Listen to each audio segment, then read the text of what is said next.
What did you make of this speech? Well, it wasn't just the speech that was, such a punch in the gut, wasn't it? It was actually the video and the combination of the way that the whole thing was presented. I mean, it was really calibrated for maximum impact. Firstly, the speech in Ukrainian with English translation, then that video that really brings home to people what this means for everyday lives. And then that pause, and then Zelensky suddenly switches to English. I mean, the sort of the mastery of the kind of dramatic aspect of this was, I think, very overwhelming, actually. And I keep thinking of, the sort of choreography of it, which I'm not saying that doesn't take away from the actual content, but just in terms of the, as a piece of political communication, this was really something else, I thought. Yeah, especially with President Zelensky, with his look that he's had since the beginning of the invasion, just a T-shirt, a beard, an unshaved beard, just showing that he's really in the mix of it on those front lines in his narrative against authoritarianism. Yeah, and I mean, the use of that the video again, I'm sure, aimed at not just bringing this home to members of Congress watching, but to the American people as a whole, because inevitably this kind of this event will be taken up by the networks. At least clips of it will be played, when Americans are having their TV dinners or anything else that they may be doing this evening. So in that, or looking at it on their smartphones. So the political communication was very was very strong in that sense. A few things on the content, Charles. Of course, the historical references were used to that now and away from his previous speeches.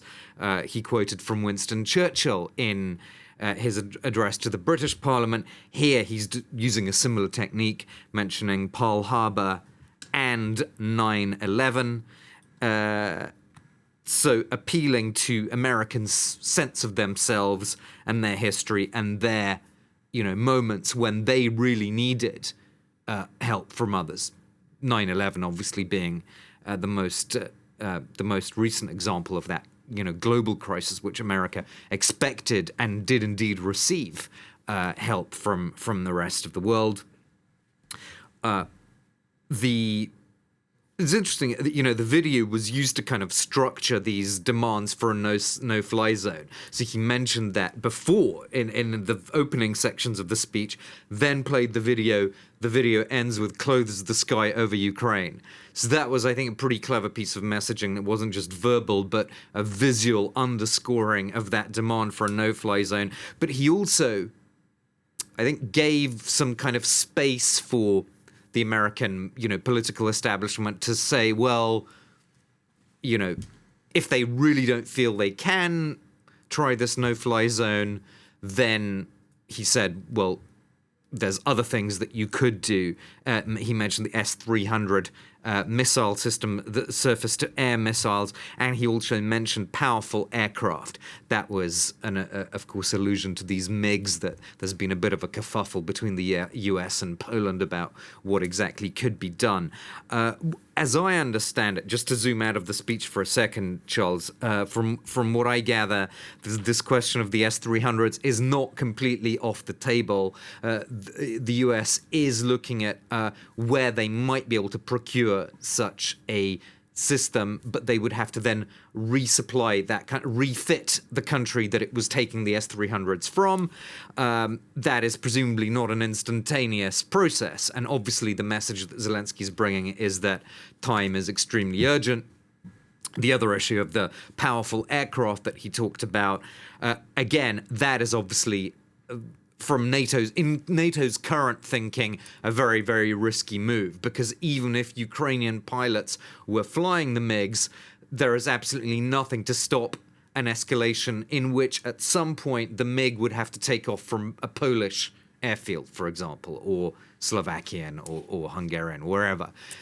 So at the moment, NATO is still thinking, how can it do more without actually being, fighting Russia openly in the skies and on the ground. The US does not want boots on the ground. And one thing that we do need to mention in the context of this speech, despite the standing ovations, the very emotional sort of atmosphere in this room, as it must have been, the US has just come out of a very long and traumatic involvement of 20 years in Afghanistan. It's also lost a lot of troops in Iraq. The last thing that it wants now is boots on the ground in Ukraine fighting Russian troops. Nonetheless, quite a lot of pressure from American lawmakers, especially in the opposition among Republicans, to be more involved, to do more to defend Ukraine, possibly a political strategy with the midterms coming up. I want to move to another thing that President Volodymyr Zelensky mentioned in his speech. Talking about NATO being at the heart of so many discussions about its role currently, Zelensky suggesting the creation of a new alliance.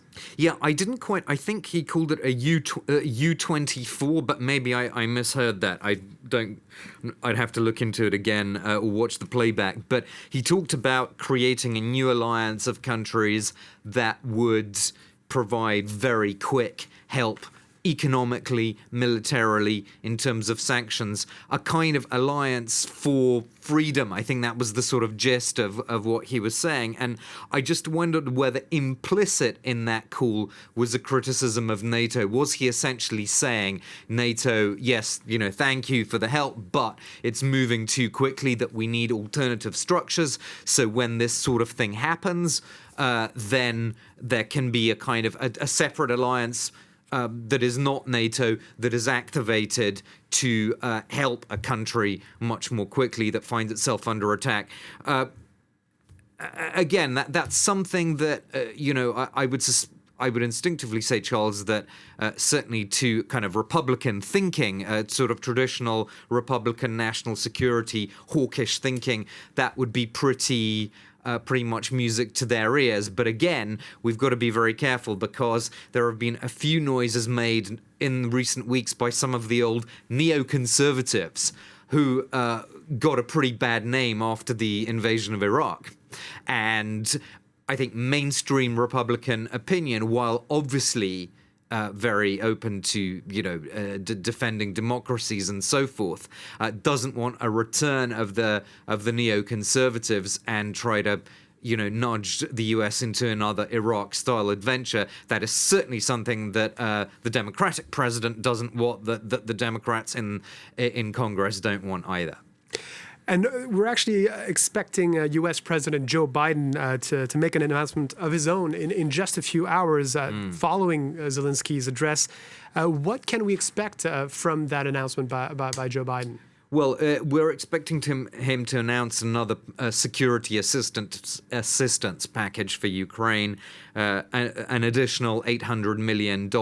That's on top of existing tranches of aid that have already been announced since the beginning of this war. We may get some details about what sort of weapons that will include. It's expected to include an increase or resupply of anti-tank missiles, the Javelin, Stingers, things like that.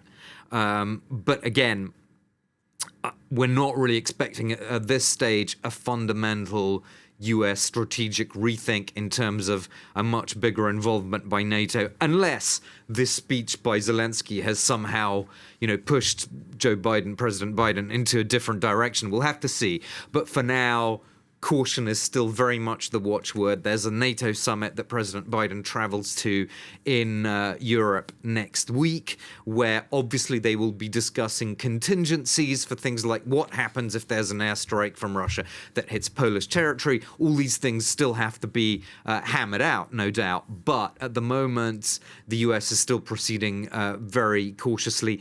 Resupply of Ukraine, yes. Boots on the ground, no. Armen, Georgian, France 24's international affairs editor, there giving us a bit of a roundup of that very powerful and emotionally charged speech by the Ukrainian president in front of the U.S. Congress